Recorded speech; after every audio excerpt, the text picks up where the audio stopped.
Good morning. How's everybody? How's everyone's week been? I know it's been a few weeks before since I've done this, and there's a reason for that. I wasn't quite well last week, and the week before I did a weekly catch up, and I wasn't happy with it. I wasn't happy for a few reasons, but also I'd got in a habit of over editing them, and so previous weeks I wasn't happy with the stabilization of the camera, which I fixed now. Then I wasn't happy with the sound, and I fixed that with the microphone.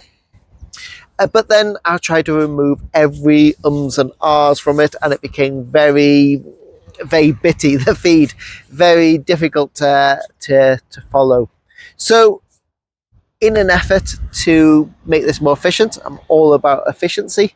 You're not going to get a edited version from now on. From now on, you're going to get a raw as recorded version, and there's going to be errors in there. There's going to be things which I'm going to say, didn't mean that, let's go back to this, and there's going to be a few ums and ahs and things like that in there. A few pauses because we're on a public place and I need to let people past. I will release some of the one I did from 2 weeks ago that's relevant. There was an interesting bit where Kat came and joined me, which was, yeah, that was interesting. But you're going to get a more raw, more open recording from now on, which was the whole point of this in the first place, to try and get you to know a bit more about me, a bit more open. We don't have a gorgeous sunrise for you this morning, but you should get this fairly soon on the Tuesday, which is the whole point, not spending several hours in the evening editing it and then releasing it later.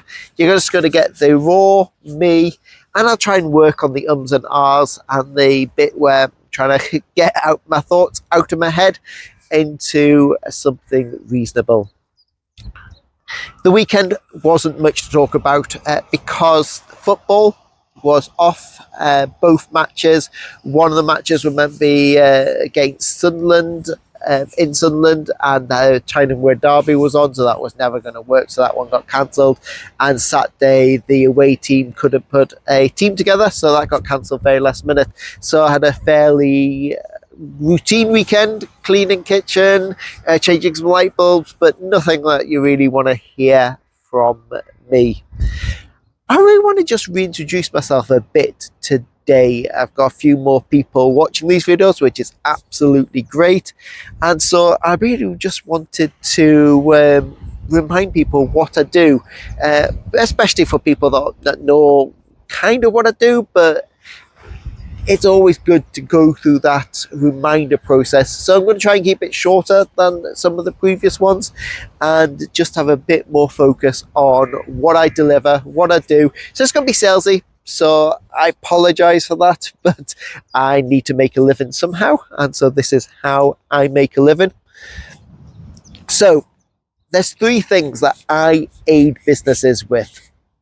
Well, 4 if you include advice, but let's put advice down to the side because lots of people can offer advice, but there's 3 areas I focus on, and that's process, systems, and automation. Process is the Lego blocks that make up your business. It's also the conveyor belt that moves data and people from one side of the business to the other. People being your workers, but it's also your clients, your customers.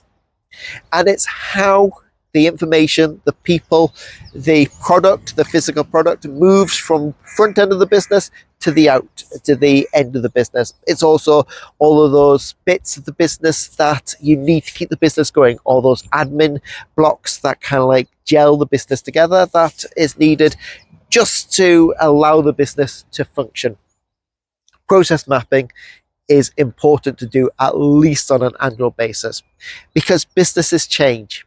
Even without a change management process in place, even without continuous improvement, they are changes, drifts in the way people do things, in the way people function. Some of that especially if you've got new people in your business. They'll come in, they'll have their role that they're trying to do, but they'll also have their way of doing that role. And that might impact on people downstream, it might impact on what they need from people upstream. But having that process mapping on an annual basis so that you know what your business is actually doing, so that you can look at the business from the top down. So you're not just all the time doing organizational firefighting. You're not in the business trying to work through the problems live. You're looking at it from a holistic point of view, and you're looking at where those blockages are, where those opportunities for analog improvements, analog continuous improvement is within your business. So that's the process side, and it's important, as I said, look at that on an annual basis because things drift. Businesses as a whole, there's external factors that drift your business. So looking about what you do, how you do it. I've got a crow right there. What you do, how you do it is important. The next bit is the system. That's the digital tools that allow you to do the process. And digital tools have become such a wide scope of things that the digital technology touches everything that we do, to the point that people have multiple systems. And sometimes those systems expand so they can actually do some of the functions that you've got other systems for. Other times you've got systems that are holding you back, so that you bought it with a purpose to do a particular job, and now you've moved past that job, and now you're trying to work a system that your processes are too large for. Looking at those systems, once you've done your process mapping, or outside, if you've got a clear idea what you want to do and you don't want to do the process mapping, I'm not going to force you to, but once you've got a clear idea of what the business does, how the business does it, looking at what the systems do for you, knowing what the systems do, how they fit into your processes, but also to make sure that the systems are functioning for you as you need them to do. There's always a dilemma when you reach the end point of a system, where your processes, where your business has reached the point where you're moving beyond what the system originally was intended for, because moving to a new system is painful. You've got data migration, you've got changes in processes, you've got decisions to make that you're going into an unknown. And so sometimes it's best to stay with your current system and do some of those extra elements through automation, which I'm going to come on to in a moment. Other times it's good to have a phased approach, so keep your current system in place and have another system that you build in the background. That's expensive for small businesses. But having that ability to look at all those options and know where you're going is important. There'll be things that your system can do that you didn't even know it could do. There's new functions that they add to systems all the time. Microsoft PowerPoint is an aging system, but just in the past week, they've added a new picture editor.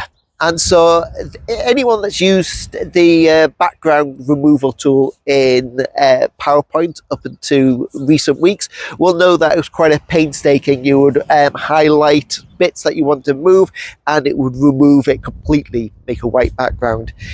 They've added some almost Adobe style picture editing where you can literally erase something from the picture and it will replace the background as it thinks it should be. So you're not just removing it to white, you're actually editing.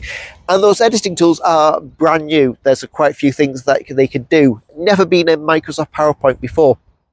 And systems are always updating themselves because they need to keep up to date. And so your processes might have used a certain function within the business, and there might be new things in those systems now that you're not using. There might also be other systems that can connect to it, integration systems, add-ons. And again, looking at those add-ons and saying, is it cost effective to buy those add-ons instead of buying a new system, and what's the impact of that?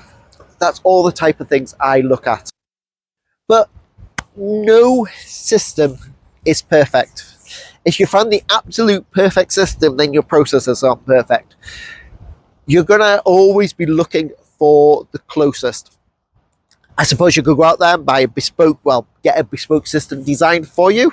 But as your processes drift, that bespoke system will still not match your processes.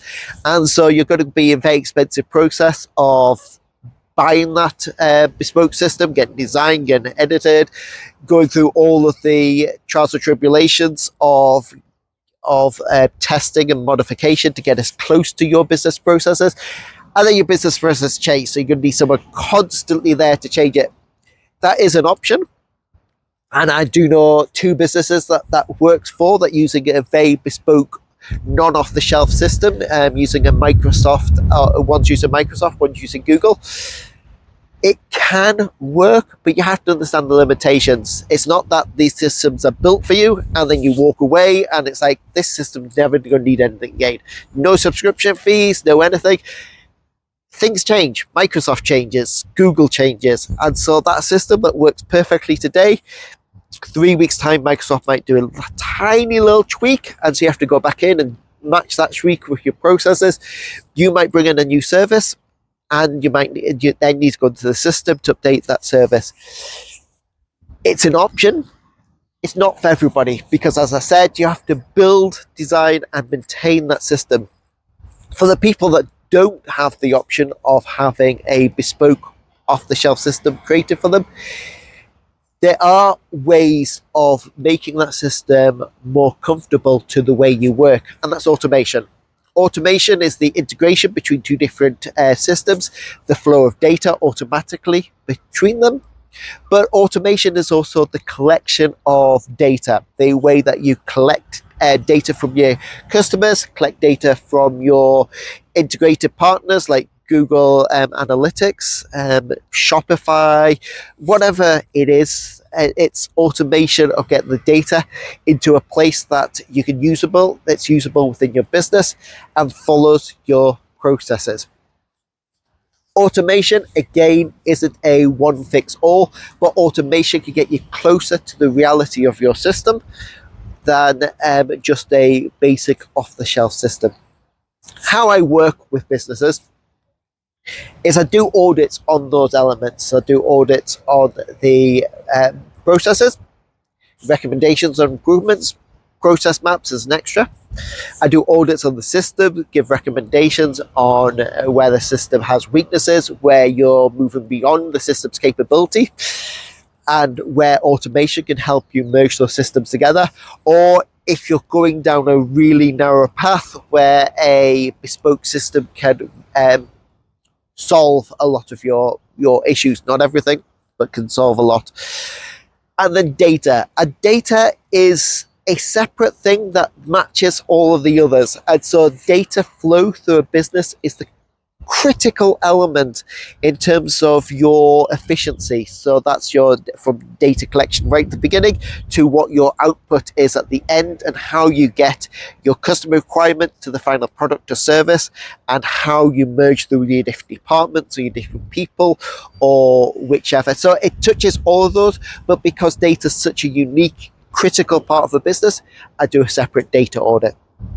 Once those audits are done, it's yours. You can make the recommendations yourself. You can do what you like with them. You can use those process maps, implement them. However, you want guidance on putting those improvements in place, those recommendations, I can do that. I can do that ad hoc, externally, coming in once every 2 weeks, giving people a project plan, a phased plan of how you get to your ideal situation. It's getting cold now. It wasn't that cold when I started. The sun was about to come out and now it's definitely not out. So yes, a phased plan of how you get you on, and I can give action plans to people within your business, and I can sit with them remotely or internally once a month, once every 2 weeks, once a week, and go through those plans and see what the roadblocks are, what the discoveries are, because plans are always as good as they are until they hit the first hurdle, until they hit the first roadblock.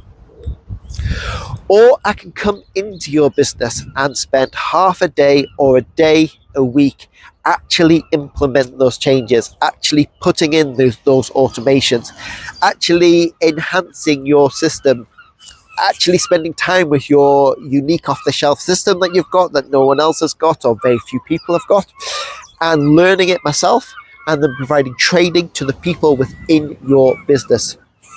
And that's really what where I bring the most benefit to the business is, once we've got all those recommendations, once we've got the understanding of your business, actually aiding your business to go to the next step. Right, that's all I really want to say today. I know it's very salesy, but I think it's important once every so often to reiterate what I do. It's also good for me to hear the sort of processes in my own head of what I do for businesses. As I said, I don't have anything wow for you. The temperature's dropped out here. It's odd that it's got so cold. I'm again because we're at the end and I'm thinking about how to finish it. And these are the type of things I would over-edit, but I'm not going to do that. But what I will say is, if you need anything from me, again, if you need anything from me, my contact details are on the web, Warrender Technical Solutions Limited. You can easily find me, but also write comments. I'm still really interested if you want me talking about any particular sort of business improvement, any of my techniques or anything in this video, let me know and I will include it in the next video. We're going to go to more generic things next week. I don't quite know what. I haven't got quite that far in my head. I've been very busy with audit, with proposals, and with a really interesting AI project that I'm collaborating with somebody on, all of which is brilliant, but it does take away some of my time, my availability for to do some of the content that I want to do. And I want to do more content, but it's going to be up and down. When I'm really busy, you're going to see less content, but I still want to keep these weekly updates going because it's important to have that touch point. My wife was asking why I keep looking off screen, and it's because corner of my eye is the sea, but occasionally people come up this path, and so if I'm looking off screen, it's mainly because I see something and it's normally a bird, or the other day it was a cat. Right, enjoy your week. Hopefully this unedited this unedited video is still useful. I'm going to work on my delivery. I'm going to work on how I get the best information to you. We've got the systems in place. We've got the processes sort of in place, but we're going to need to work on a bit more about my delivery. Right, have a good week. I'll speak to you all later. Bye for now.